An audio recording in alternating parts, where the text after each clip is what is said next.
Zee 24 तास एक पाऊल पुढे। तरुण इंजिनियर्सच्या सृजनशीलतेचा आविष्कार म्हणजे डिपेक्स। तंत्र शिक्षणाच्या विद्यार्थ्यांनी तयार केलेल्या वर्किंग मॉडेल्सचं हे प्रदर्शन अखिल भारतीय विद्यार्थी परिषद आणि सृजन फाउंडेशनतर्फे डिपेक्सचं हे रौप्य महोत्सवी वर्ष।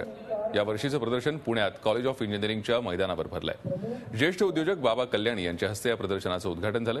कृषी, माहिती तंत्रज्ञान, वाहन तंत्रज्ञान अशा विविध क्षेत्राशी निगडीत सुमारे 427 प्रकल्प या प्रदर्शनात मांडण्यात आले। 27 जिल्ह्यातल्या 185 महाविद्यालयांनी यात सहभाग घेतलाय। 10 मार्चपर्यंत हे प्रदर्शन सुरू असणार आहे। अमेरिकेसारखा देश एवढा समर्थ,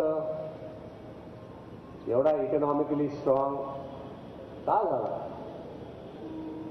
त्याचं एकच कारण आहे की तिथं कुठल्याही आयडियाला ऑपोजिशन येत नाही। तुम्हाला पूर्ण फ्रीडम आहे की तुमच्याकडे कुठली आयडिया आली तर तुम्ही ती इम्प्लिमेंट करू शकता। झी 24 तास एक पाऊल पुढे।